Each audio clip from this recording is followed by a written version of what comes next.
Hello and welcome to On the Corner, the official podcast of pitchers.com. I'm your host, Eric Smolsky, joined as always by Nick Pollock. It's an exciting day when we're talking about sleeper starting pitchers. We're talking about battles, rotation battles. We got a lot of good info coming to you where we get to kind of just vomit out our spring training takes because Nick has been doing daily starting pitcher roundups over on the Pitcher List site. I have been doing daily, I hate saying the word Twitter threads, but they are threads, I guess, where I give you my takeaways of things that I have seen during the day and kind of like how I'm processing it. So like my reactions to it. So Nick and I have those been are great. I see those and I'm like, oh, cool. Good to know. I appreciate that. I think there's a lot of like, hey, Renato Lopez is down 3 miles an hour. And I'm kind of like, okay, like that's important. I will tell people that, but I also want to say like, don't panic. Yeah, he's working on the fastball. It's like trying to add a little more context to just like, here's what happened. It's like, here's what happened. Here's how I am approaching it based on what happened.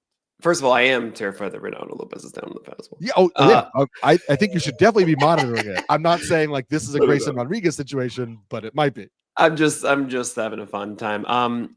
No, this is something that I struggle with a bit because I know I can very much be the guy that's like, oh, you freak out too much about spring training stats and all of this.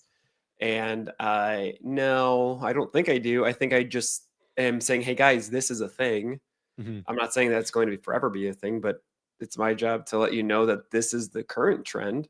Right. And for us, and hopefully I can give you some feedback on like the likelihood of this changing or not. It's never 100% right, but it's also, hey, look, someone has velocity down in spring and they still are for 3 straight starts. Andre Palante, like that is something that is starting to get alarming now that it hasn't changed at all. Yes. And we would know that it's 3 starts if we reported it the first time. Right. So it's an interesting mix that you have to do. And of course, on the other side of it, like someone like Richard Fitz, who we'll talk about soon. Was that like 97 in his first game that we had data, and I don't have any data from Sunday, and it drives me up the wall. Actually from Monday. No, today's Sunday. No, it was yesterday. It was yesterday. Yeah, yes. Yesterday. Today's Monday. Good old Statcast. And we're going to talk about those guys today because, as I kind of alluded to at the top, the idea for Nick and I today is to cover. Kind of like update these spring training rotation battles, but really focusing on the starting pitchers who we think could sneak into the rotation and guys who then provide extra value. We kind of touched on this a month ago, but the idea is to like update it with what we've seen in the spring. We have a little bit of a clearer sense of who the rotation or the rotations are going to be. We're going to go through these division by division. If a team has no rotation battles, I'm still going to mention them so you know that we're not forgetting teams like the Toronto Blue Jays. What's locked in with the Blue Jays with Gausman, Berrios, Scherzer, Bassett, Bowden, Francis. I will say I still believe Scherzer is being underdrafted going around pick 300. This is tough. Because he's been kind of killing it, but also it's a really bad schedule in April for the Blue Jays. And one of the things about Scherzer is that we don't expect him to go very long into the season. So it's a case of, I don't know if I like the early part that I would be paying for in May, and then how long is he going to be there? But I think when you're taking him at 300, it's like, you're taking him at 300, it's like, why not? Let's see. Because there's like 20 guys I like at 300. It's so weird. Including, I don't know what to choose. I don't know, Eric. Including some of the guys we'll talk about here. Oh, yeah. So many. Obviously, the biggest news in this division is Garrett Cole likely having Tommy John surgery. Tommy John surgery has been recommended. He's getting a second opinion. It's very rare that those second opinions drastically change the outlook. So I think we have to assume that the Yankees are going to be without Cole for the whole season and without Luis Gil until at least sometime in June. That has pushed already Marcus Stroman into the rotation with the heel injury. We assume that it will push Will Warren into the rotation. Absolutely. However, I've seen some Yankees beat writers that are just saying, and I don't listen. I know who you're going to say. Yes, I don't think this is actually going to be a thing. I think it's going to be Will Warren. I'll say that from the top. And I like Will Warren. I would be drafting Will Warren the way I drafted Luis Gil last year, which is like, hey, he's pretty much available at the end of these drafts. He's looked pretty good this spring. I'm going to throw a flyer out there and see how it goes. if the Yankees feel like they don't want to push Will Warren into the rotation at the start of the season because he is a young prospect, they could give Carlos Carrasco a couple starts at the beginning of the year because he is there and he is pitching in spring. I would be fully avoiding Carlos Carrasco in all formats, but I just want to throw that name out there in case he does start the season in the rotation. I don't want people to panic. I think it might just be like a, hey, let's slow play the Will Warren thing for the first month or so of the season. At the very least, Carlos Carrasco had 8 over 24 whiffs on his secondaries. That is his slider, his changeup. That was yesterday, right? Sunday. Yes, that is on Sunday. But it is a 90-mile-per-hour fastball, not 92, 93, pushing 94. No. You make a really good point because Carrasco can't go to the minors. If Carrasco isn't making that team, he's essentially getting released. Right. And there is no depth after Will Warren. There's no one. So what did the Yankees do? Do they go after Warren and then say, cool, whoever the next one is, we're not going to worry about it? Or do they say, fine, we're going to cash in Carrasco now? Yeah. And I hate that that's right. That's probably what's going to happen. I think that's actually what would happen as of right now. That said, there's Kyle Gibson. There's Sandy Alcantara. They could reach out to the Diamondbacks and be like, yo, get us our boy Jordan Montgomery back here for like nothing because he's looking so bad in the spring. Yeah. We could see Sandy Alcantara, of course, right? Make that trade happen. Please. Oh, that'll make me so happy for Sandy. And when Nick says there's nothing, he means like there's nothing. I mean, with the Chase Hampton injury, you're like SP 7, 8 for the Yankees is like Alan Winans. Yeah, I saw him and Sean Boyle. And it's like, I think that's who they'd have to turn to. So, listen, minor league options are a very boring thing to talk about, but they are really important for roster construction. And people are going to say, how the heck could you keep Carrasco over Will Warren? And that's how. It's to say, we don't really want to have no starting pitching depth. And maybe the Yankees just wait to the last minute to make that decision and see if somebody else releases a similar veteran starter. But it's a problem for them right now. Yeah, absolutely. And your Red Sox, let me say about this. This is interesting, of course, because you have Bayo delayed, you have Cutter Crawford delayed as well. And all of a sudden that SP5 spot is open. Yes. Is it Richard Fitz? Is it going to be Quinn Priester? I think it should be Fitz, but he wasn't absurdly good in Sunday's game. Where do you see this going? A lot of the Red Sox beat writers earlier on had suggested it would be Priester, only because Priester has MLB experience. They had made some changes to Quinn Priester's pitch mix when they got him for Nick York last year. And so it was the idea of like, okay, like why not? Like, why not just throw him in the rotation? He's already been up here. I mean, Fitz ended the season in the rotation. Alex Cora has mentioned Quinn Priester by name a few times in some interviews. He came in, physically stronger. They added a cutter, which Nick loves, but also we knew that like when they were adding Quinn Priester, they were going to mess around with his fastball variations because the four-seamer isn't good. So they added a cutter. He has a sinker, slider, curveball, changeup. Like he has tons of pitches, and the idea is basically to just spam righties and lefties with like 3 offerings each. And he's got that release point that kind of gives everything movement, everything a little run or sweep, as it were. I'm more interested in Fitz because Fitz came in sitting 98 in the first outing.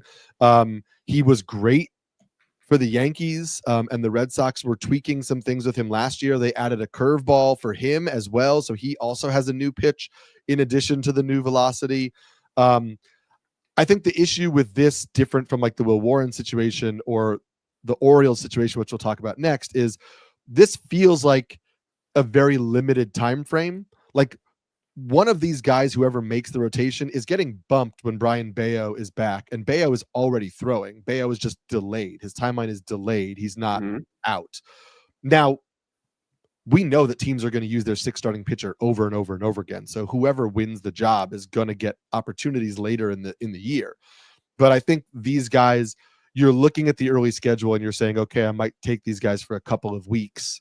And so that really kind of limits them to like 15 team formats, I think, because you're not like hoping to catch a diamond in the rough who you're going to have forever. I will say this: if the data holds for what we saw from Richard Fitz in that first game, there's no way that the Red Sox limit this guy. I mean, that was a stud in that data, and we're just going, this can't be right. That's why we were all so excited for yesterday's game, and then of course there was no data. So it's just cruel to throw that out there, and then not give it to us. But then again, the results were not stellar. I did see the video, and it did look like he had some beautiful sliders or cutters in there. I was just like, geez, okay. But you make a really good point that it's going to be a logjam within weeks in Boston, and you probably don't want to deal with that. Also, considering the haze of that data, I mean, I don't imagine that Fitz is going to be now 94 again. Like, that just seems wrong. While Priester to me doesn't seem like a guy who does quite enough for me to be interested in my 12 teamers. Agreed. And maybe he really is adding more to the fastballs to make them just at least serviceable. And then the slider and curveball are commanded on point, as we have seen at glimpses in the past for Quinn Priester.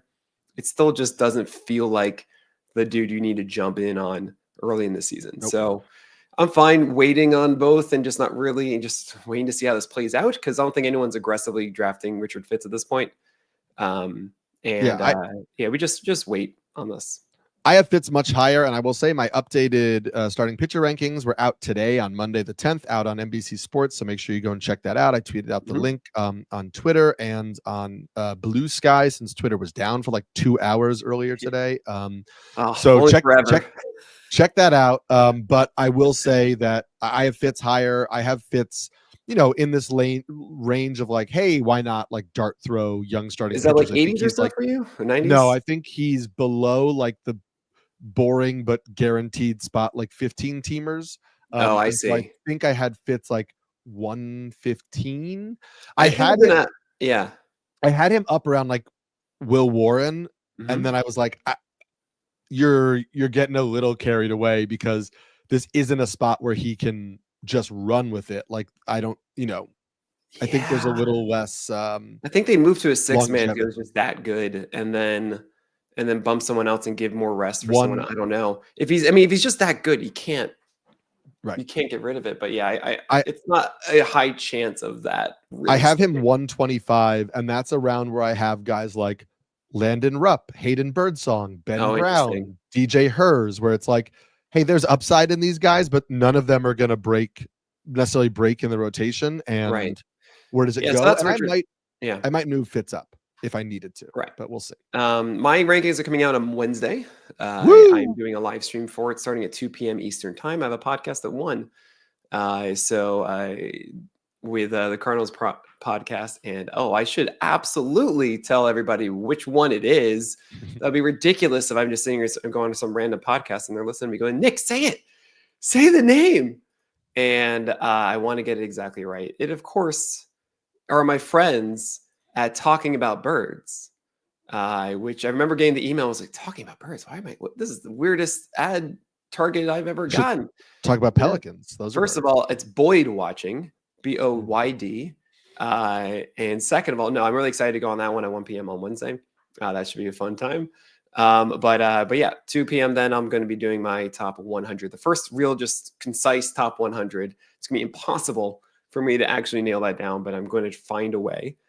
And you'll see Fitz in there, just because you should favor that in your 12 teamers. By like 9,100, those guys just shouldn't be drafted for the most part. You might as well take the guys that are just the higher ceiling ones. But we have so many teams to go through. I'm taking so much time. Many teams. With the Orioles, I do want to mention Gray Rod is out. So who is going to be at SP5? I think Sugano is actually kind of interesting now. Agreed. I mean, he's had a great spring. We don't really know how much of that is going to carry over to the full season. He doesn't throw hard. He's more reliant on that changeup, I think, to get his outs against right-handers and spotting things, but we'll get a better sense of him as the season goes on. But Cade Povich looks like he has that 5 over Albert Suarez and Brandon Young, I guess Thaddeus Ward. He has not given us any data yet, but there was a game of 3 innings and I believe 6 strikeouts where his changeup was cooking. So that's encouraging. Are you more in on Povich now? I am. I think I talked about him with you when we were talking about like our spring reactions on the last podcast, where I just said the improved changeup for him, I think, is really important given that he's a lefty facing righties. And also that they have not a single lefty in their rotation, which makes me think that they may want a left-handed starter. But yeah, I'm more in on Povich. In my recent updated rankings, he's now 108, and that's around Luis L. Ortiz, Edward Cabrera, you're still on Luis L. Ortiz. Okay. Kyle Harrison. Okay. Kyle Harrison. But put Fitz above them. I might put Fitz above them. If I knew Fitz was going to be in the rotation, I might put Fitz above them. But yeah, I have Povich ahead of David Peterson. I need to change that because I prefer David. I would draft Peterson. I think I'm a little more in. Yeah. But yeah, I think it's probably Fitz. I think Suarez, who pitched well out of the bullpen, probably makes the team as like a long reliever 6 starter, and then they could. That's the thing, is that you could theoretically put Povich in the minors. He has options. Suarez doesn't. And then if they don't want the relief of Suarez, then they would be more inclined to have him start. That would make some sense. But I think it should be Povich. And Cade Povich is honestly one of those guys that I'm kind of waiting for me to be all in on in like 15 teamers. But I just need the data. Like I can't. I just need that. It's like my I don't know. It's my proof in the pudding. It's just like, cool. It looks good. It feels good. But like I need that. So we'll see there. With the Rays, we haven't gotten any update on Rasmussen versus Littell at all, right? I have no idea. So there's that. Good luck. You don't want Littell. I'm just going to put that out there. We don't want Littell. I am still going to wish that Mason Montgomery was a starting pitcher, but whatever. With the Blue Jays, again, it's, as you mentioned, locked, whatever. Yeah. By the way, Jake Bloss has showed a little bit more than before. He's someone at least I'm going to be curious about, and I'm not interested in Yariel Rodriguez. But oh my gosh, we've made it to my favorite team that I want to talk about. Is it the White Sox? I know it sounds crazy. It's crazy. And you're going to find out what team that is after this break. Eric, it is the White Sox. I'm not joking. This isn't a joke. It's just because there's so many names. Right. But is there really anybody that you think, and we should say, I'll just say off the bat, Martin Perez locked into the rotation, Jonathan Cannon, Davis Martin, Sean Burke, probably locked in for the start. Now, I would say Martin Perez is the only guy of there where like he's in the rotation as long as he's healthy. All of those other guys, Cannon and Martin too. Fair. But you could also see those guys are young enough with not a lot of track record where if they really struggle, they could move them down. Yeah. Now, I know you have a bunch of names on here. Nick Nastrini, Drew Thorpe, Jairo Iriarte, Jake Eder. No. I updated it already. Oh. Okay. Okay. Who are you focusing on? So here's the thing. All right, Eric. There's Sean Burke, who's also lower in velocity. He was at 96, and the last time I saw him was 94. If you have PL Pro, you'll get access to my velo tracker because I do this write up every day. So I have all the data, and I update if guys are up and down that matter. So it's not just a slew of everyone. It's like the only ones that we care about. And yeah, Sean Burke at 94, not fun. And I was really just in on him as like a 15-teamer. I think 12-teamers, I'm not really looking at Burke at all, especially most of these White Sox guys. I don't think I like any of them, honestly, in a 12. So Bryce Wilson exists. And okay. So who have the White Sox shown? We know this. Hagen Smith is not going to actually make this. We know that Noah Schultz isn't, unfortunately. Fine. But then, and like Nick Nastrini, you're not doing enough. But then there are these two dudes, okay? One of them I did write up with the White Sox, and it was a guy I didn't expect to see at all this year. He was recovering from injury, and I freaked out, Eric. His name is Grant Taylor. Yeah. And this guy is insane. He's so good, but he's not going to pitch. He's not going to pitch. No. I know. I just got to say this. Fair. All right. Grant Taylor, yes, it was 2 for 9 fastball strikes. I know instantly it should be gone, right? Done. He has 7.3 feet of extension, so 96th percentile or so, with 1.5 height adjusted VAA. So that's also like 95th percentile, flat attack angle at 98 miles per hour. He also, I mean, the easiest comp here is actually Tyler Glasnow because he goes completely north-south with a cutter at 92, 93 that he threw for like 71% strikes and then threw a curveball at 85 that was just absurd. And the swings, like no one could know what was coming between those 3 pitches, and they're prepping for 100 and then just like, whoops, there was a 92, 93 right at the bottom of the zone. Can't hit that one. Oh, that happened to be like a curveball that looks like a forkball with absurd movement. Like, this guy is bonkers. But yeah, he's probably going to be a reliever, or like we're not going to see him for ages. And I hate this. Well, like because he was a reliever at LSU. I don't care. The only because Paul Skeens was number 1, was he not number 2, and he got hurt. And well, also, yes. Also, yeah, I mean, he also hilarious. Had a 5.81 ERA in college. But yes, where was but that? He's so good. Well. But the real guy we got to focus on, he's Shane Smith. Yes. Because Shane Smith also throws hard. And he doesn't really have a lot else in that arsenal. But he throws hard and has had a good spring, and he's been going like 3 innings. And I believe this is a Rule 5 pick from the He has a Rule 5 Brewers, pick. He has to be which on the roster. means that they have incentive to have him on the team. And this is a guy that actually could beat out Bryce Wilson. Because they might say, well, we're going to lose him if we don't use him. So sure, let's just put him into the rotation then, because it's Bryce Wilson and this guy's looking good.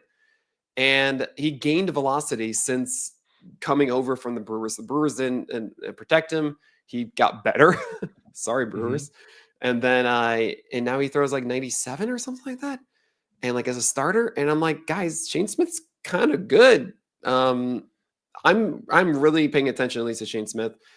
12 teamers, maybe not really, but 15 teamers, at least AL onlys. Like, there's a massive sleeper there in Shane Smith.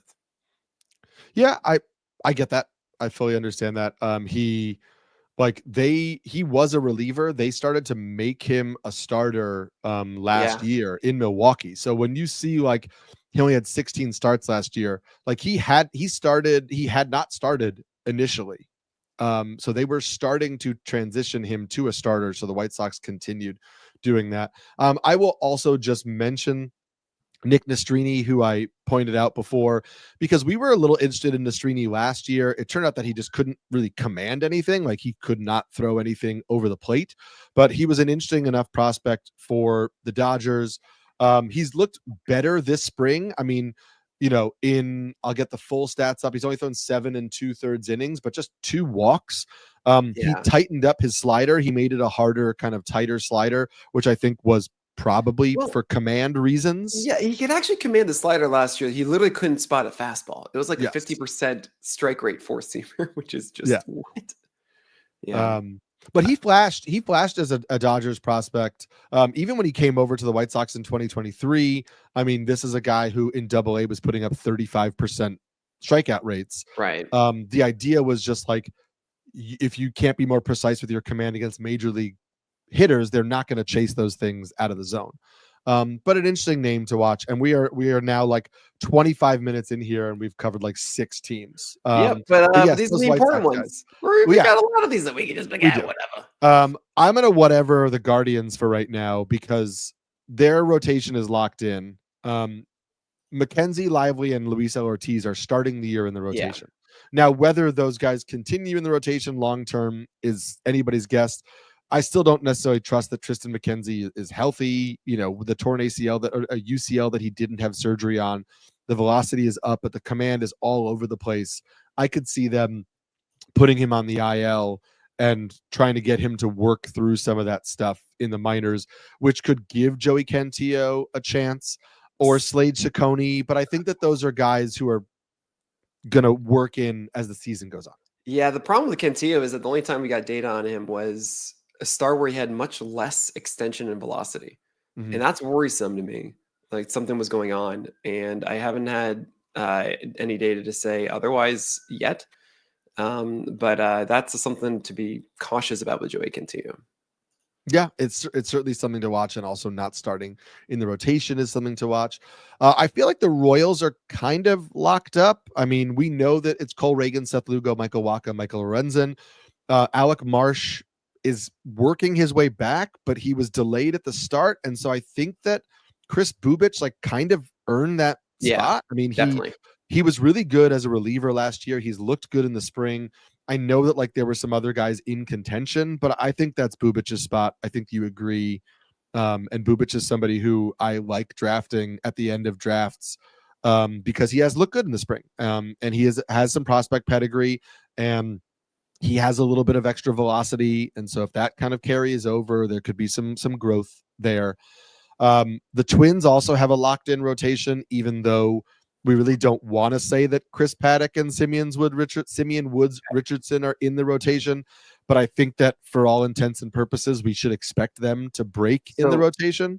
So to interrupt quickly, I do want to mention that Noah Cameron exists for the Royals, and Daniel Lynch is 4th. Those are like the 6 and 7. Yes. With Cameron, it probably will be a couple of weeks. I haven't seen Michael Lorenzen pitch like at all, maybe like once. And we just, we will assume that everything's fine, everything like that, but there might be an instance of they need another guy. And Daniel Lynch to me is not really much of anything. And Noah Cameron increases velocity from AAA last year from 92, now at 94. And there's an actual producer there. And 15 teamers, absolutely. I'd be picking up Noah Cameron the second he becomes a routine in that rotation with upside to be worthy of a 12 teamer. Yeah. With the Twins, Festa and Zebby Matthews are not likely in it. Simeon Woods Richardson pitched well enough, and Paddock pitched well enough. Zebby Matthews having this small hip thing as well that brought him out of the game, and then with Festa, he had another like rough one, and it just was like that's what I wanted to ask you. Is I have become Zebby over Festa for my SP6. If he makes the rotation, I think the upside is there. I had previously been really into Festa because I think like the raw stuff, the pitch movements and stuff is really strong.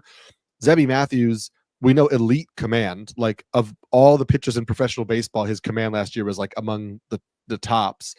His velocity has ticked up in spring. It went down a little bit in the last start, but you're still up around a mile per hour for him. He does have a good flat fastball. The put away rate on that fastball in very small sample size MLB last year, but was really good. And so if that fastball has a little bit of extra juice, the slider is great to both righties and lefties because it's a hard gyro slider. Like I am more interested in Zebby now than Festa in terms of crossing my fingers and hoping somebody gets a rotation spot. Yeah, I'm fine with that. Festa's always weirded me out. Like, it never quite clicks when watching him. It feels like he's struggling with every pitch a bit, and it's really annoying to see it. Yeah. But for the most part, I'm just avoiding the Twins here. Some people are getting in on Paddock. I mean, I feel bad for him that he got that comeback. I'm happy he's okay. But it's a fastball that is close to being good, like really good. And a split change that is somewhat erratic, and then nothing else. Yeah. And it's like him and Casey Mize. I always just get them confused a little bit in my head because they're kind of similar with good extension, about 7 feet each with them. And they're both getting a good amount of vertical break now. Paddock is a little bit lower in velocity at like 94 and change, while like 94, 95, while Mize is like 95, 96. But then Mize has a splitter, and it's a split change for Paddock, and neither of them really have a good breaking ball. Yes. So that's a good transition to the Tigers. It is, because Mize is in that rotation. He is number 4. Number 5 is very interesting. And what Mason and Spore and Colette mentioned to me yesterday when we talked about this on Papalooza was, and by the way, congrats to Justin Mason for raising so much money for Fantasy Cares. That's such a cool thing. Yes. And so hard to pull off that for that conference essentially for 2 days. It's really difficult. So huge props to Justin. Is that for the Tigers, they might want to slow down Jackson Jobe, and here's Maeda looking serviceable. So it might be like 3 innings Maeda, 3 innings Jobe in the beginning. Yeah. And I would hate that. Oh gosh, I would hate that. Just let Jackson Jobe eat he wants to win Rookie of the Year. The Tigers feel like he could because he's like one of the few rookie pitchers going out of the gates, but that might be what they do. And I would hate that because I just took Jackson Jobe as like my SB5 in PGFBI. Should say, it is 3:00 on Monday. The Tigers have already, Maeda has already pitched today. Mm-hmm. Fastball averaged 91.1 miles an hour. Back down. It's back down. He maxed out at 92.3. He was sitting in mid 92s early in spring. He had 3 homers today. He did generate 8 whiffs on 30 swings, but most of them were on splitters. So that like Kenta Maeda has looked really good thing has kind of diminished over the last little bit. 23% usage of sweepers against lefties. Yeah. I mean, obviously, again, we still know that pitchers are working on things in the spring, but the big thing with Maeda was that the velocity was up. It is no longer up. They may still give him a shot because whatever. I mean, like, right. He's signed to a big deal, and why not? Because he's going to be on the roster at some point or released. So maybe they give him a chance and then they cut him. But yeah, do you have any belief that Keider Montero could push for that spot? Yeah, I was look, Keider Montero actually is looking better than he did last year. It's a better 4-seamer that actually makes it like, oh, it's not just a slider, right? He has had his times too of spotting well with the sinker inside, and 4-seamers can then be saved upstairs, and then the slider works. And I am not at this moment. It doesn't feel as if Keider Montero would get in the way of Jackson Jobe being a starter. I would think that the Tigers see him as more of a backup depth piece at this point. Yeah, as SB6. I agree. And just a note that I covered on the Potapalooza, I think that Reese Olson is still being underdrafted. Just while we're talking about the Tigers, I want to highlight that I think that Reese Olson is being underdrafted. We'll go to the AL West here. Let's see who the Athletics seem pretty cut and dry. Luis Severino, JP Sears, Jeffrey Springs, Osvaldo Bido, Mitch Spence. Kind of. Yeah. Yes. Joey Estes. Like, I want to mention very quickly, Bido, his command is in and out. He was a low strike rate guy with his fastballs last year. And Estes looks like a pitcher, or like he spots everything. And I feel like the Athletics are going to value that more. That's just kind of how I see it at the moment, with Mitch Spence throwing a cutter nearly 2 ticks harder. And Mitch Spence's cutter and slider are PLV darlings, like one of the higher rated sliders and cutters in our system for PLV, right? So Spence throwing a harder cutter, also featuring this new curve too, or at least in the larger emphasis of one. It's kind of cool. I could see Spence working out best of those 3. And I'm just curious who gets it, because Severino, Sears, and Springs are very much locked in Athletics rotation. No, we don't have the highest hopes for them in general, but if Spence is getting regular starts every 5 days and is allowed to go more than 5 innings, I would at least take a gander of that in a 15-teamer. Yeah. Kind of a similar situation, in my opinion, in Texas, where I think the rotation is kind of decided, but I think that there's people in the rotation that maybe have a very loose hold on a spot.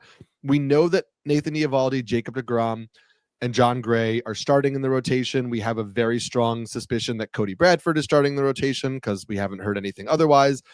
And Tyler Mahle, we assume, is starting in the rotation because he is back and presumably healthy, even though he does not look healthy because his fastball is sitting like 92. And this is my opportunity to just say, I'm drafting Jack Leiter everywhere that I can draft Jack Leiter. Because he looks really, really good this spring. He is sitting 98. The new kick change has looked really nice. Adding in the sinker has also been a really nice addition for him. And I have reason to believe that the Rangers feel like they need to see him face MLB hitting consistently, that like he's made the adjustments he needs to at AAA. He's shown that he can adjust to level there. And so sending him back down to AAA doesn't do anything. And so I do believe that my gut is that Jack Leiter makes this team as maybe the 6th starter, long reliever, and given how Mahle currently looks, and given the fragility of John Gray over his career as well, and Jacob deGrom, who And Anthony Eovaldi. we both think will be healthy. But I think that Jack Leiter makes the team as a multi-inning reliever to start the season, and I think it's not long before he's in the rotation. And I think that he has the upside to have a really, really strong season. I love it. So yeah. I love Leiter. I'm with you, man. It's interesting. I talked about this with Eno on the craft last week with Mahle. Yeah, are they going to just put him in relief? Are they going to release him? It is a little confusing there because there has been no sign of the Rangers stopping Mahle. I mean, he pitched 4 innings of 1 inning, 1 run ball, even though it was at 91. And no, it doesn't feel like it's going to work, but we'll see. I'm with you completely that Leiter is looking much, much better than Kumar Rocker at this point. And I'm so down. I mean, I'm going to have him in my top 100 probably. Just as this is the guy you just draft and just see what happens. And then, nope, move on. But if he gets that rotation spot, Jack Leiter is, that's a fun one. Yeah, he looks really, really good. I have him inside my top 100 right now, next to Jose Soriano, Chris Bubich, that kind of range. Yep. And if it were announced that he was in the rotation, I would move him up. The only reason he's in that range is because I don't know that he is a starter. If he was their SP5, I would be moving him higher than that because I would believe that he could stick. Speaking of Soriano, I mean, he's part of the Angels rotation. Kikuchi, Anderson, Soriano, Hendricks, and Detmers. That seems pretty locked in. It's possible to do a 6-man. They have in the past. The thing is, Chase Silseth, Caden Dana, Sam Aldegary's in AAA. There's Sam Bachman. No, but Jack Kahanowitz. I gotta say, Uncle Ted keeps talking about him here in the YouTube comments, and I'm one of the few that has been appreciative of Jack Kahanowitz and what we wanted to stream him like crazy at the end of the year last year because he had how do you spell Jack Kahanowitz with 2 Ks? And that's what he does because he throws sinkers around the edges and generates outs. It's a risky proposition because it's really just chasing quality starts and ratios for the most part. Mm-hmm. And you're making a grave mistake, which is a reference to Kendall Graveman, as he never got strikeouts for you back in the day. But yeah, Kahanowitz could be the 6th man if they're going to go with the 6th man, and there is some value to that. But otherwise, I mean, there's not much else to talk about with the Angels. Yeah, listen, I'm ready to be hurt by Chase Silseth again at one point in time. Don't be, man. Friends don't let friends. It's not going to be at the start of the year. And then we'll save the big one for last, I guess. Then the big news, but the Astros are next. The Astros, I feel like it's set. Framber Valdez, Hunter Brown, Ronel Blanco, Spencer Arrighetti, Hayden Wesneski. We think that Wesneski is getting the 5th spot to start the season.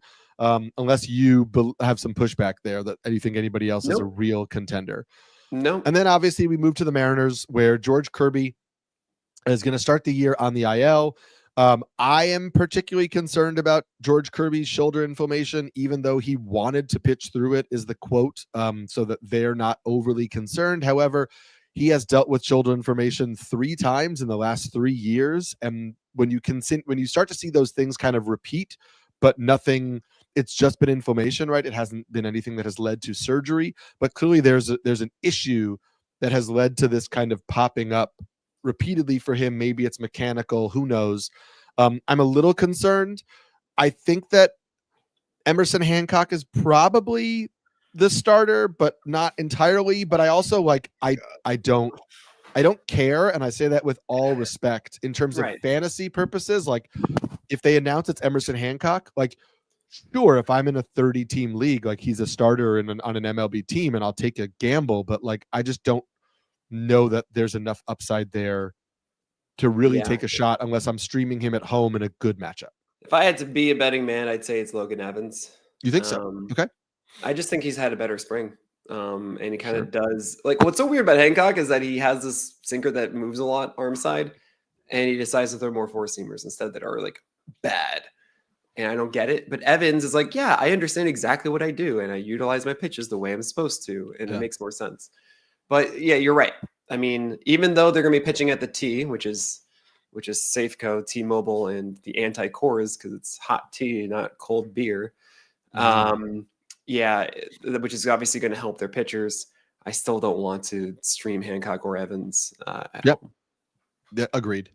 Hey, look, we made it to the NL, and we're going to get to those NL teams after this break. Yeah. So we're going to start in the NL. Let's start with the Braves because I think we know what the Braves is, right? It's Chris Sale, Spencer Spellenbach, Reynaldo Lopez, Grant Holmes, Ian Anderson. And Ian Anderson is probably in the rotation until Spencer Strider comes back, even though Ian Anderson, he has not been good. So here's the thing. But he has no minor league options. It's Bryce Elder. And there's also AJ Smith-Shawver. Yes. So we're going to find out in the next week, really, what's going to happen here. They would have to cut Ian Anderson if he doesn't make the roster. I mean, is that seems fine at this point? Right. It's more just, do they look at like all of those guys, Bryce Elder, AJ Smith-Shawver, Dylan Dodd, whoever else, they can all be optioned. So they could all start the year in the minors without costing the Braves a player.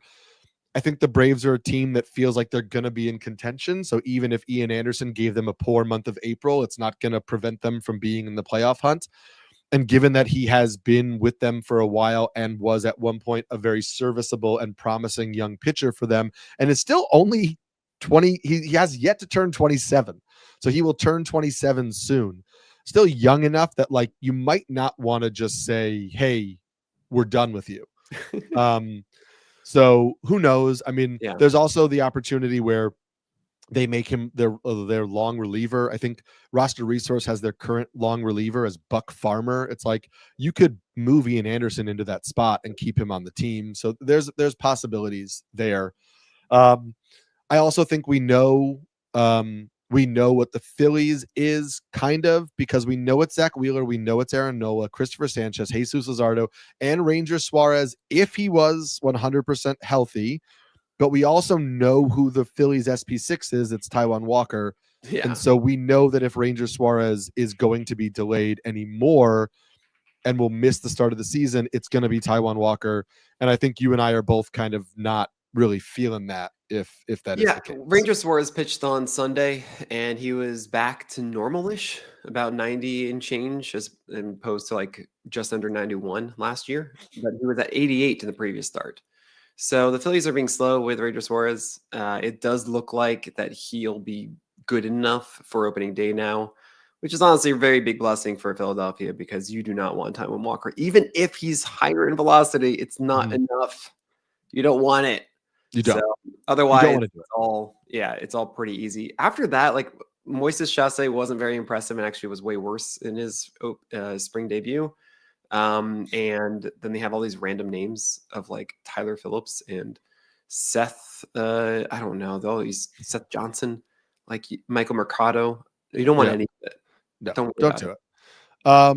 The Marlins are also locked in. Sandy Alcantara, Edward Cabrera, Ryan Weathers, Max Meyer, and Cal Quantrill. I am in on Max Meyer right now.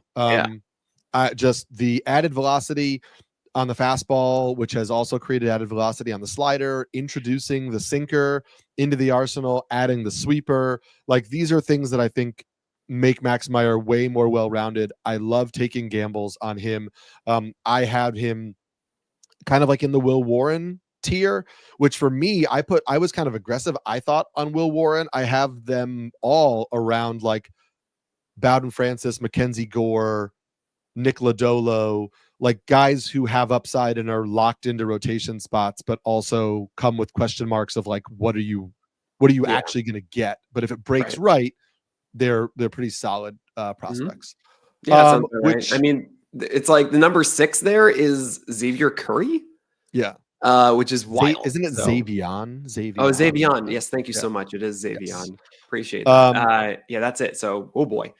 Yeah. Let's go with the Nationals because they're a little less confusing than the Mets. So the Nationals, we know Mackenzie Gore, Jake Irving, Mitchell Parker, and Trevor Williams are in the rotation.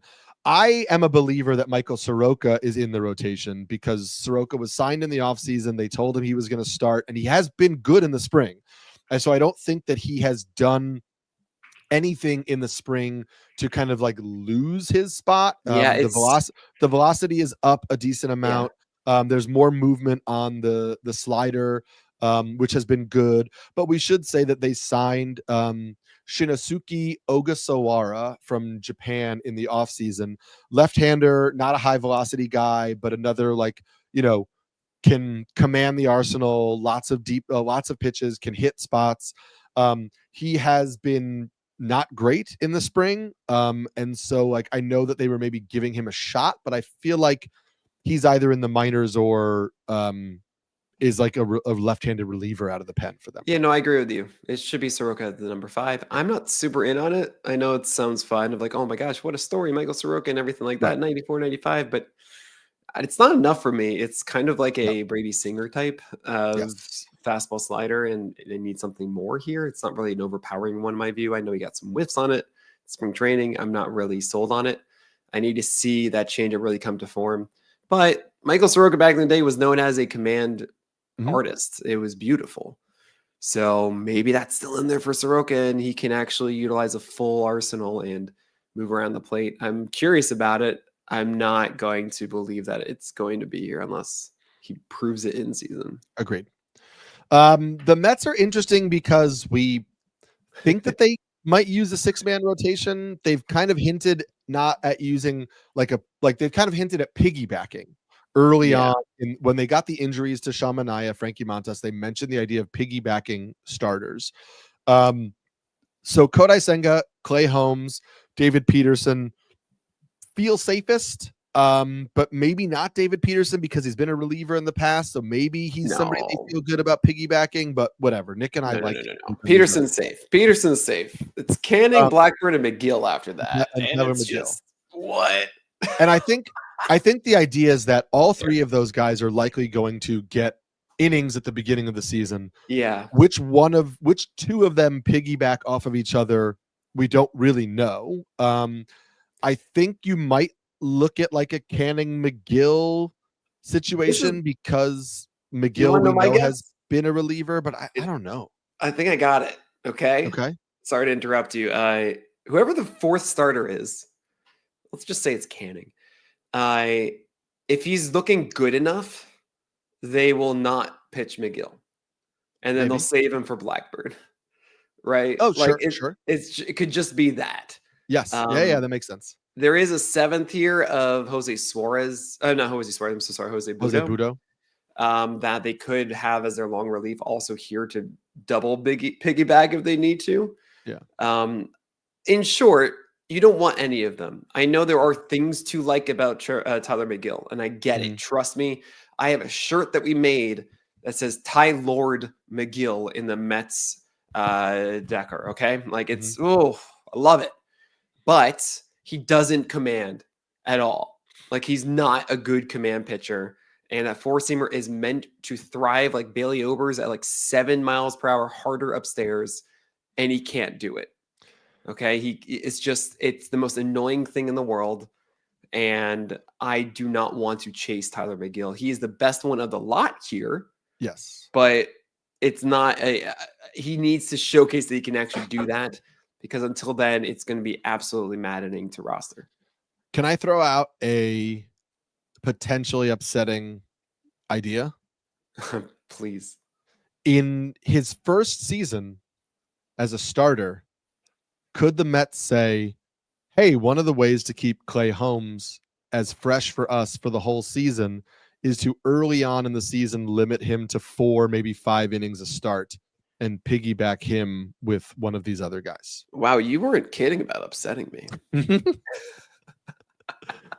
It's just, I don't know that they're going to do it. I just want to be clear. I have not read anything that suggests they're going to do that. I am just thinking, would a major league team with a pitcher transitioning from the bullpen to the rotation say, how can we keep him as healthy for us as possible for the duration of the season?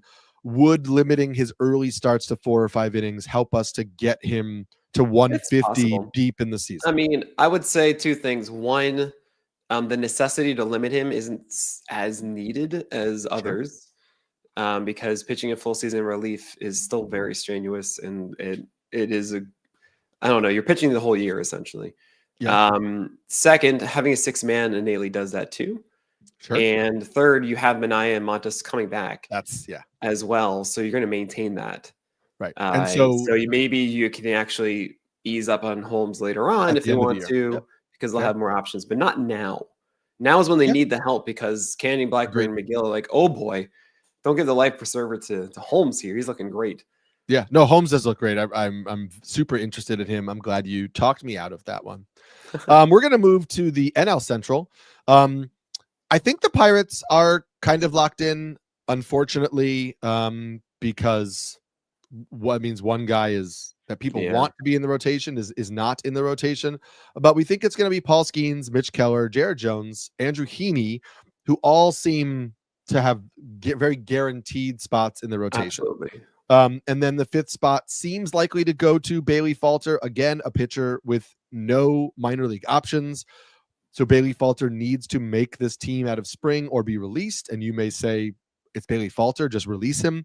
But it's the Pirates, and they're going to want to trade him to the Rays at some point in time. So thank you. That's what I would say. So let's get a couple of good starts out of Bailey Falter, and then we'll trade him to the Rays. But no, I think Bailey Falter makes the rotation. You made a really good point on one of your spring training roundup podcasts that the usage of Bubba Chandler in the spring has not progressed to the point where it does not seem like they are trying to stretch him out to get him to 5-6 innings to make him a major league starter when the time comes. Also, reminder that he's not on the 40-man roster, Bubba Chandler, so they would have to make a move. I just think we know they have a tendency to be aggressive because they were aggressive with Jones and Skeens, but aggressive with Skeens was calling him up in May. And so that could still be what happens with Bubba Chandler. I think that this rotation is kind of locked in without him. Yeah, no, you're absolutely right. I mean, it could just be saving his bullets now. That's all it is. So, we thought that the Cardinals rotation was locked in because we know for sure the top 4 of Sonny Gray, Miles Michaelis, Eric Fetty, and Steven Matz are in the rotation. Andre Palante has not looked really good this spring. No. They have Michael McGreevy, and they have Matthew Liberatore, who has actually looked better this spring. He's throwing harder. He's added this cutter. And so the question is just like, do they go with Palante, who started for them in the past and has been a decent starter, and who you and I were both kind of like, hey, this guy could be interesting in 15-team leagues. But the spring been enough to kind of push him out? I feel like it should. And Matthew Liberatore is finally being the guy that they wanted him to be. I would, if I'm the Cardinals, I mean, if I'm the Cardinals, I wouldn't have Miles Michaelis in that rotation. So what am I doing here? Look, it's someone to at least take note of as Matthew Liberatore. I think if Michael McGreevy gets it, then fine. And ultimately what could happen is it's neither Liberatore or McGreevy. And they say, Palante, you're going to AAA? You know what? Let's just bring up Quinn Matthews. Let's just do it. And that would be awesome. It's not the Cardinals' way. They don't do those kind of things. But that's the thing at least I'd be looking out for. If Liberatore does get that rotation spot, take notice. If you have an open, your NL only, you need to take something. Matthew Liberatore would be a fun flyer at least. Yes. We should acknowledge that all of those 4 veterans cannot be optioned to the minors. So again, that's why we're saying they're locked in, because they're going to make the team or get cut, and the Cardinals aren't going to cut those guys right now. I think that the Brewers, just because of health reasons, they're kind of locked in. We know that Freddie Peralta, Tobias Myers, Nestor Cortez, and Aaron Savali are in the rotation. We know that Brandon Woodruff will be in the rotation when he's healthy. Woodruff is not going to be ready to start the year. His last bullpen session was 25 pitches. He's going to pitch in minor league games. Then he's going to try to pitch in a Cactus League game, but he's not going from 25 pitches to the major league rotation in the time it takes for the season to start. DL Hall is hurt again because we can't have nice things, and I'm never going to get the breakout I thought I was going to get last year. Aaron Ashby is hurt. So it's unlikely he makes the rotation. So it's like they're either going to call up one of the prospects like Jacob Misiorowski, which seems highly unlikely, or they're going to do just put in Jose Quintana, because they signed Jose Quintana. Again, no minor league options. So they're just going to release him or keep him in the rotation. But Quintana was decent for the Mets. The Brewers get mileage out of guys like this. Like, hey, everything you throw moves a little bit. We're just going to kind of, maximize where you throw it in the zone and, just, go 5 innings and we'll call it a day. Yeah. And so I think Quintana's their 5 until Brandon Woodruff comes back. Yeah. There is something to know, at least with Aaron Savali looking really bad this spring. He's down 2 ticks, and his fast was at 90 now. It's not great, and Savali has had an injury history as well. So Logan Henderson and actually maybe it's Logan Anderson and Jacob Mizorowski are the next depth pieces. And I understand, look, Jacob Mizorowski, he's a reliever. He can't locate it. He went 3 innings without a walk for the Brewers. And if there's something to take away from spring training, it's seeing how teams utilize their pitchers, as in how long are they going? What kind of situations are they putting them in? Mizorowski started the game, went 3 innings, no walks. There is a shot here for Mizorowski, even though I know it looks like he doesn't know where the fastball is going a lot. With Logan, it's actually, he's not so bad. And if the Brewers are in another position and they're like, Mizorowski can't throw a strike, you're probably going to see Logan Anderson up there. And I think it is Anderson. My head is going back and forth between Henderson and Anderson. I can't decide. But there might actually be something there in an NL only, or even a 15-teamer. If Savali can't handle it, maybe Quintana isn't fully ramped up in time and they need a start, or maybe they do a bullpen game instead. I don't know. I'm also just really curious, like, Brandon Woodruff, what are you going to show us? Yes. That's the other element here that I'm really curious about for the Brewers. Yeah, it's certainly a team to monitor, and I'm hopeful that Woodruff shows us something because, I think he could be a valuable fantasy starter if he's anything close to who he was before, and also it's just would be nice to have him back. Absolutely. The Reds are another one where we might have it, but who knows? We know that Hunter Green, Brady Singer, Nick Lodolo, and Nick Martinez are in the rotation. We know that Andrew Abbott would be in the rotation if he was fully healthy. He was delayed and was going to miss opening day. Then he said he expects to be ready for opening day. So the only question mark for the Reds right now is he ready? We know that Rhett Lauder is now delayed. So it's probably going to be Andrew Abbott, and Nick and I have always been lower on him than the consensus. And so I don't think either one of us is really interested in him in most formats if he is healthy and pitching. And if he's not healthy and pitching with Lauder sidelined, I think it's Carson Spires who would be the 6th, because the only other option is Connor Phillips or Chase Petty. But it's not going to happen. Think? No, it's not going to happen. It's not going to happen, but he's looked so good. Or Connor Phillips does not look good. Connor Phillips just did this whole thing like, remember when I walked the bases loaded with 12 pitches and got pulled from the game? He pretty much just did that again. And there's no way. Graham Ashcraft is so not equipped to start. No, he's not going to start. And Lyon Richardson, no.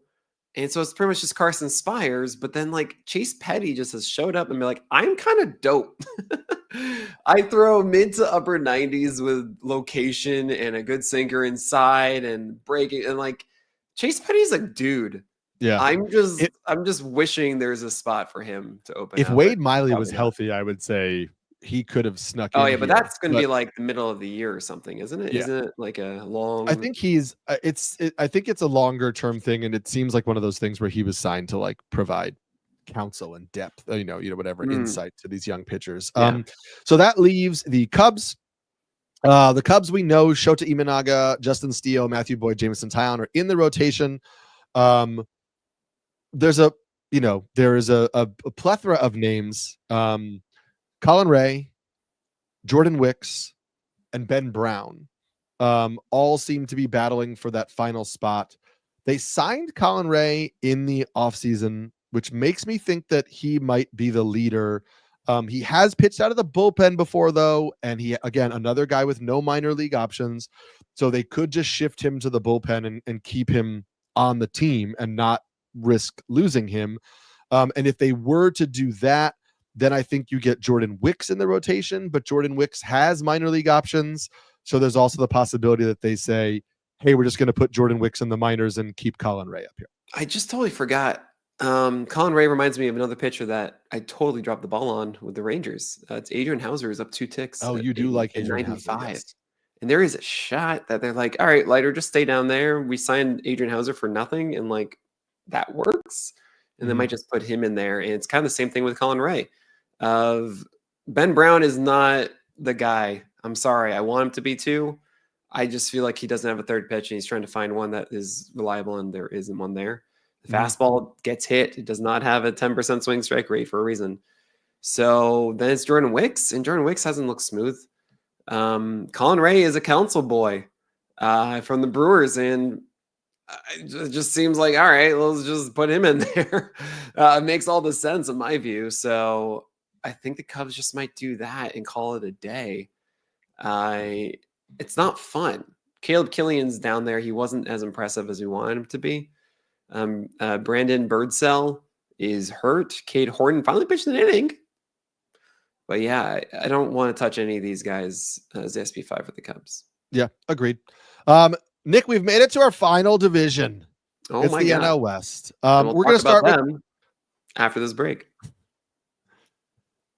We're going to start with the Colorado Rockies because it doesn't really matter. I mean, like, and yet they weren't the worst team in baseball last year. No, but it doesn't joking, matter. As everybody knows, it doesn't matter from a starting pitcher standpoint, in our opinion, in terms of like, you're probably not going to start any of these guys. You might stream on the road.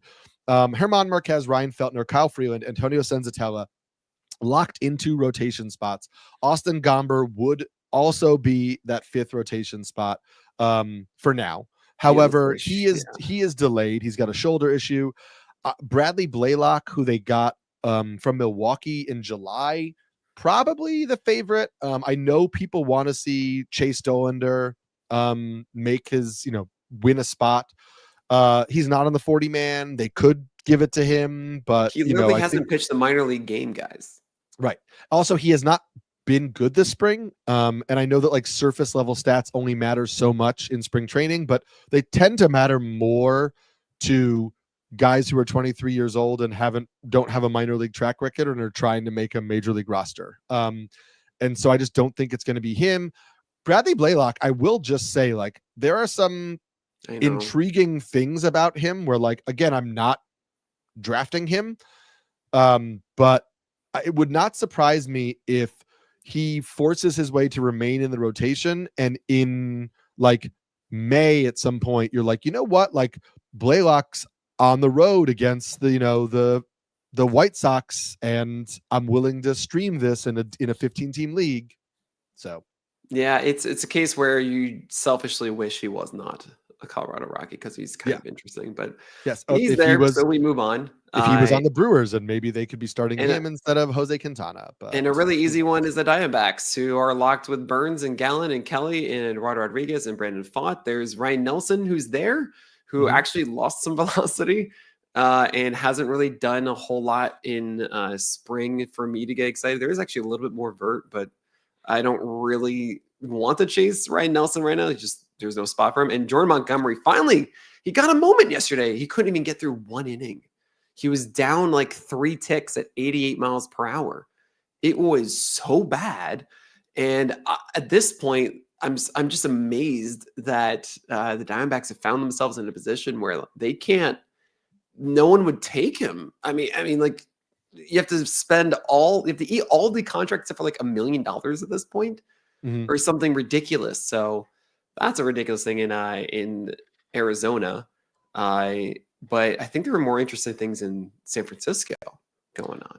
Yeah, I will say, I think they're interesting things. I think that we both feel like the rotation is probably the rotation at the start of the year. Yeah. Logan Webb, Robbie Ray, Justin Verlander, Jordan Hicks, Kyle Harrison. I am a Landon Rupp guy. You're a little bit of a Hayden Birdsong guy. But there's also Keaton Wynn in the mix if he's healthy enough. Those 3 guys, Wynn, Birdsong, Rupp, are most likely just going to be hey, who is going to get the opportunity if Robbie Ray gets hurt, if Justin Verlander gets hurt, if Jordan Hicks falters? Don't put that on Ray. Whatever it is. I don't want to. I like Robbie Ray. I hope he's healthy and successful. I like Landon Rupp. I like Landon Rupp with the new cutter and with the kick change that he added. I think there are really important changes he made to combat lefties. I am in on him if he were to get a spot in this rotation. I'm not in on him outside of like draft and hold formats right now, because who knows when that opportunity will present itself. Yeah, I think Rupp is interesting, more interesting than he used to be for me. I used to consider him a Brady Singer of just sinker slider, but there is more to it. Now he actually has a fastball that has essentially like submarine, and it works upstairs, and he actually got whiffs with it, which is pretty cool. But there's also Hayden Birdsong, who's had actually a really good spring and not walked batters, and we don't have any data yet because the Giants refuse to have data. So it's really annoying, but there might be something that we see from Birdsong. While Harrison hasn't looked good and Hicks hasn't looked good, and I am curious if that's going to carry over into the season, and if the Giants are going to have a quick hook.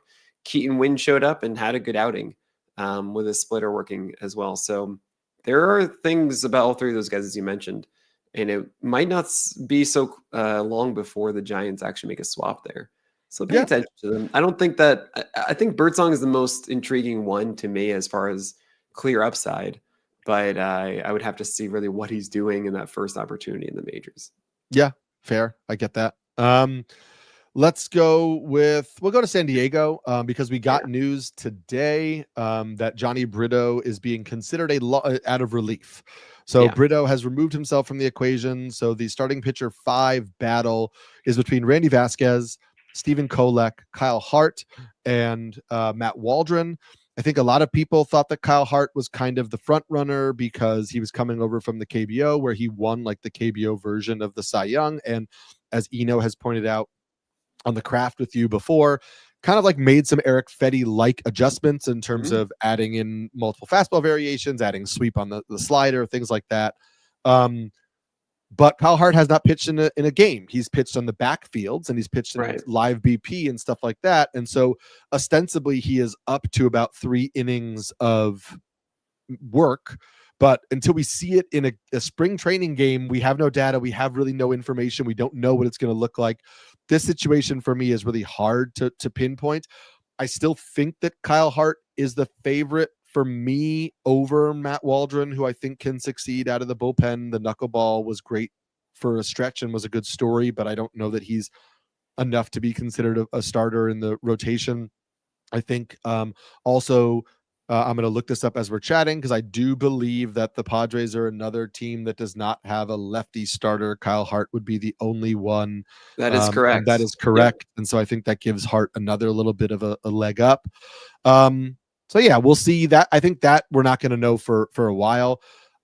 Again, for me personally, all of those guys in current drafts are guys I'm only taking a shot on in like a draft and hold format where I need to just fill out a whole bunch.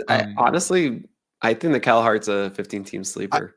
I hope so. If I knew he was going to be the 5th starter, I would say yes. Right, but I think he is, because Matt Waldron has not looked good. Randy Vasquez hasn't looked good.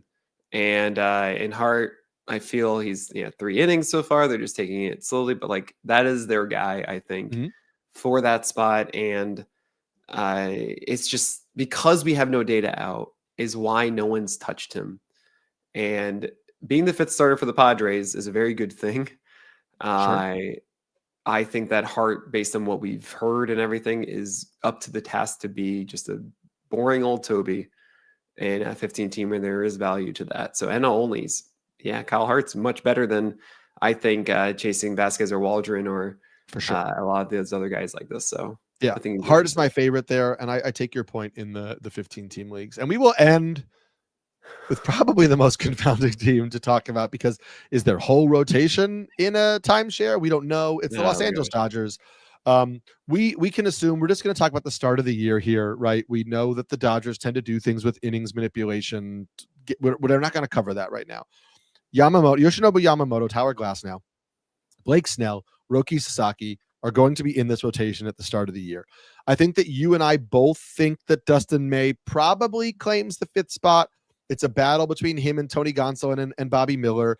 And because of who the Dodgers are and because of what they do, I don't think it's the same as what a normal team would say, hey, Dustin May is probably going to be on an innings cap this year, and so we don't really want to start him in the rotation because we want to make sure we can build up and have him for later in the season. Like, the Dodgers don't need to operate that way.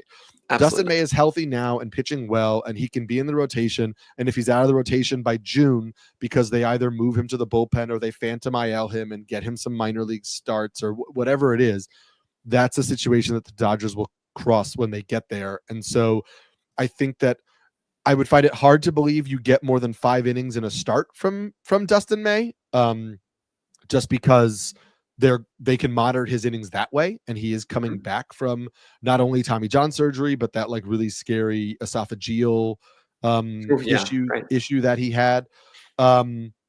So yeah, I think I think Dustin May, and again, if we're playing the options game, which we've been playing this whole podcast, Dustin May has no options. Tony Gonsolin has 1 option. I think it's very likely the Dodgers are carrying 6 starters, even if they say they're not a 6-man rotation. Actually, yeah, even if they say they're not a 6-man rotation, one guy is a long reliever or whatever. So I think there's a good shot that Gonsolin and May will both make the roster. But who really knows? It's really I think May gets the shot. It's really interesting to say that Bobby Miller is a massive sleeper, but he is. Yes. And because at some point, we know the Dodgers. We know that they're going to need pitching help at some point, and it's going to be Bobby Miller. I don't know when, but it should be May out of the gates. Gonsolin is their first backup.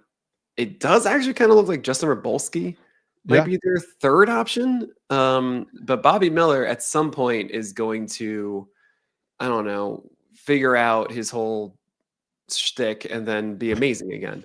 Yeah, and we should say that timeline was delayed by getting hit in the face with a baseball. A little bit. So he hasn't thrown in games, but yeah, I mean, Bobby Miller, yes. Right. So Landon be on the Mack lookout will be for in this that conversation absolutely. at some point. I have no interest in Tony Gonsolin. I think that Tony Gonsolin, the viewpoint of him is propelled by this incredibly fortunate season. Yeah. And he is a splitter slider guy. He's kind of like Kenta Maeda. Without, he doesn't have a good fastball, and he relies on the splitter and slider to get everything done. That is finicky, to say the least. I just don't think that Gonsolin is the kind of guy that you chase for in a 12-teamer, 15-teamer, maybe just because of the team context. But I don't really think that the Dodgers are viewing him as like, oh no, this is a legitimate starter that we have to get time for. So keep that in mind. But Dustin May, the name of this podcast is Sleeper Starting Pitchers Who Could Win a Rotation Spot. It's Dustin May. That is the sleeper. That's Nick's guy. All right. I got him. Look, I saw in TGFBI or whatever that an NFBC's like 380 ADP or something. I didn't care. I got him at 264. Like, I just want Dustin May on my team. So I did it. Like that's where we are right now. And I feel like I have to reach at 264, which is kind of crazy, but I was like, he's still here. I just have to do it. Gotta do it. Gotta take him. I reach on Gavin Williams. Nick reaches on Dustin May. That's it. I almost reached on Gavin Williams. I took Jackson Joe because it was more fun. Oh no, couldn't do it. Gavin Williams every day, all day for me this year. That's gonna do it for this episode of On the Corner. We hope that helped you with some of your roster decisions. We'll talk about what we're gonna do next week, since Nick and I both did starting pitcher rankings updates. We might kind of go through some of the risers and fallers from us, or maybe some look at our lists and talk about where we're different on. But we're going to continue giving you this starting pitcher focused coverage to the start of the Major League Baseball season. Until then, I'm Eric Smolsky, the Pelican. I'm Nick Pollock, the Lion. And I'm going to see if Twitter's working again. We'll check you on the next episode of On the Corner.